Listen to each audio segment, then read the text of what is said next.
Channel में आप सभी का स्वागत है।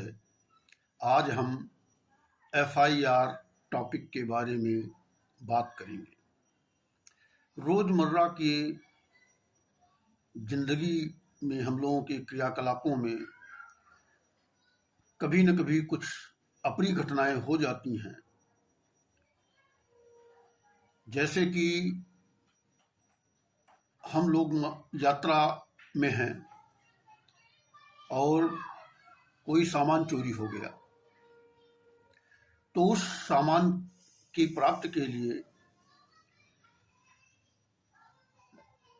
एक व्यवस्था है।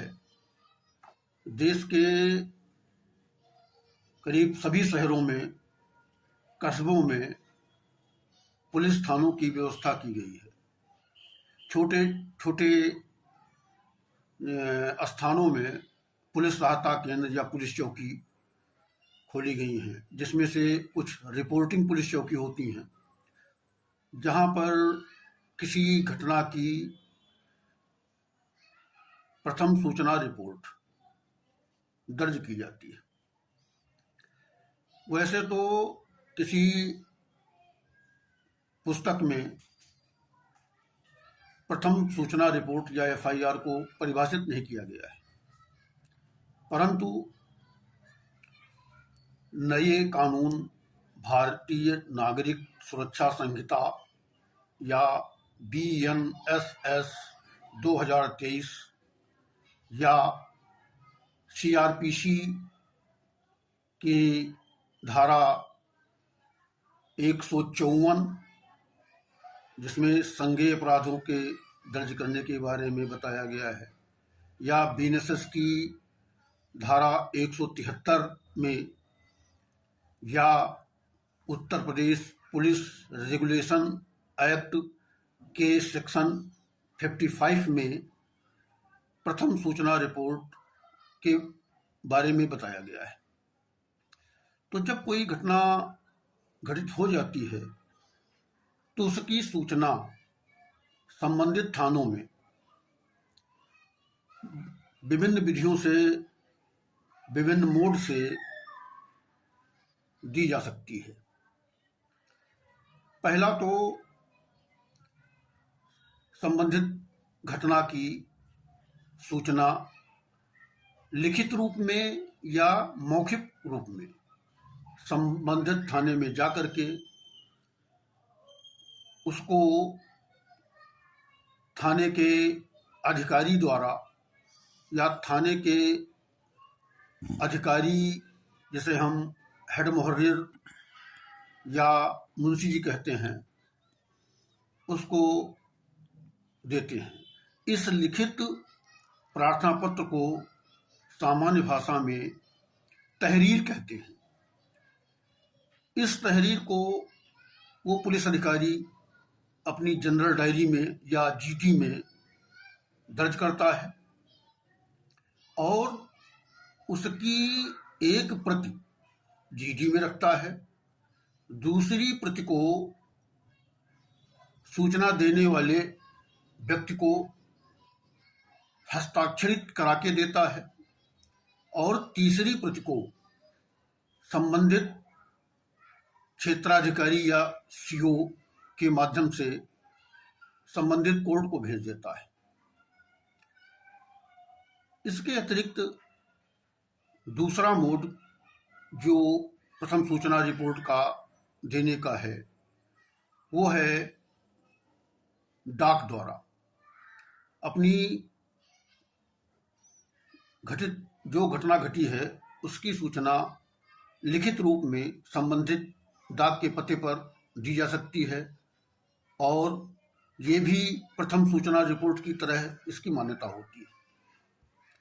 तीसरा मोड जो है वो ऑनलाइन एफआईआर कहते हैं और इसको इलेक्ट्रॉनिक एफआईआर या EFIR के नाम से जाना जाता है।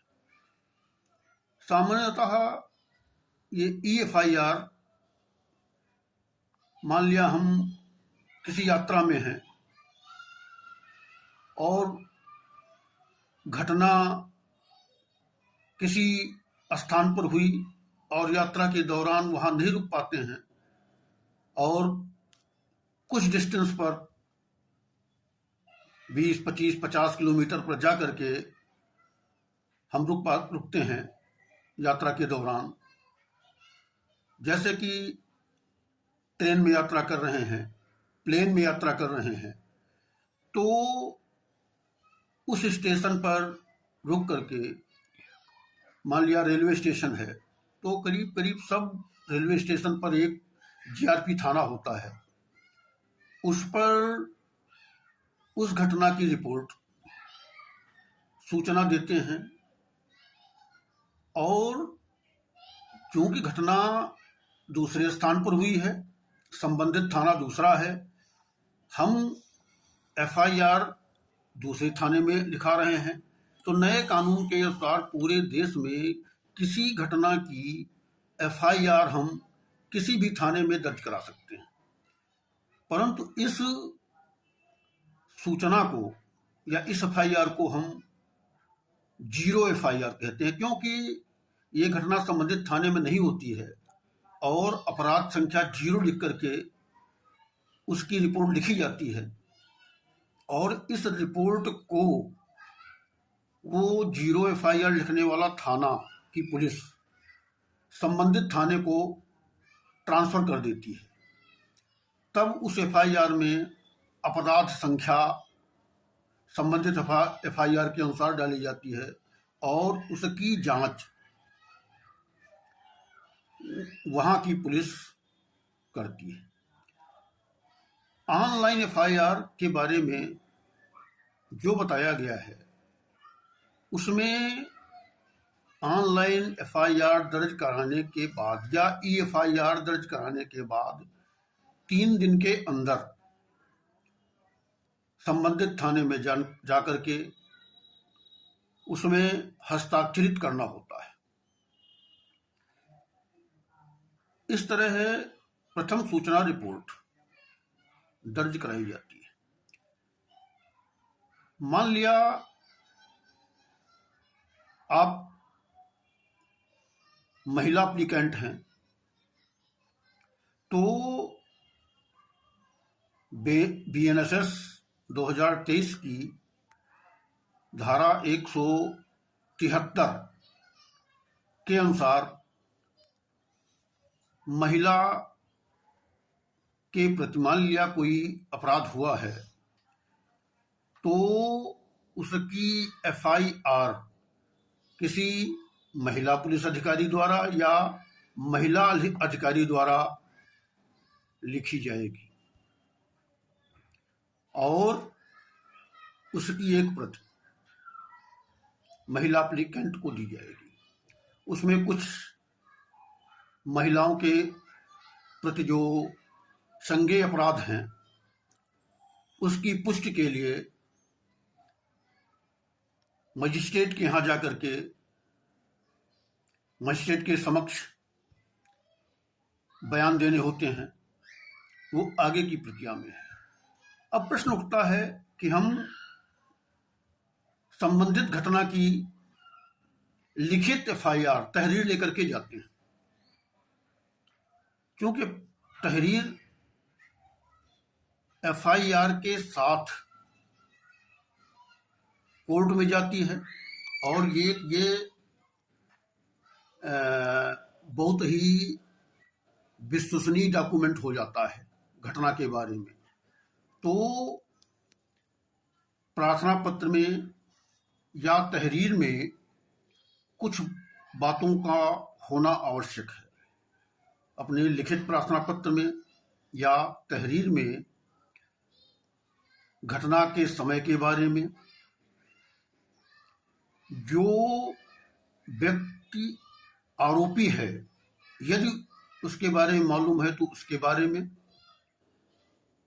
और यदि कोई गवाह है देखने वाला उसके बारे में जिक्र करना चाहिए। यदि घटना की सूचना संबंधित थाने में देने में देरी हुई है तो उस देरी का समुचित उल्लेख अपनी तहरीर में देना चाहिए, क्योंकि ये प्रथम सूचना रिपोर्ट ही किसी मुकदमे की नींव होती है। यदि नींव मजबूत है तो इमारत भी मजबूत होगी। यदि कुछ चीज़ें छूट गई हैं आपकी तहरीर में तो उसका लाभ आरोपी को मिल सकता है। इसलिए प्रथम सूचना रिपोर्ट में अपनी तहरीर में मुख्य बातों का उल्लेख जरूर करना चाहिए। अब प्रश्न आता है कि यदि हम संबंधित थाने में लिखित सूचना लेकर के गए और वहाँ का पुलिस अधिकारी या हेड मुहर्रिर हमारी एफआईआर को नहीं लिखता है, तब हम क्या करेंगे? इसके बारे में हम अपने अगले वीडियो में इसका जिक्र करेंगे, इसकी चर्चा करेंगे। यदि ये वीडियो आप सभी को पसंद आया हो तो इसे सब्सक्राइब करें, घंटी दबाएं और कमेंट में कमेंट करें और लाइक करें। धन्यवाद।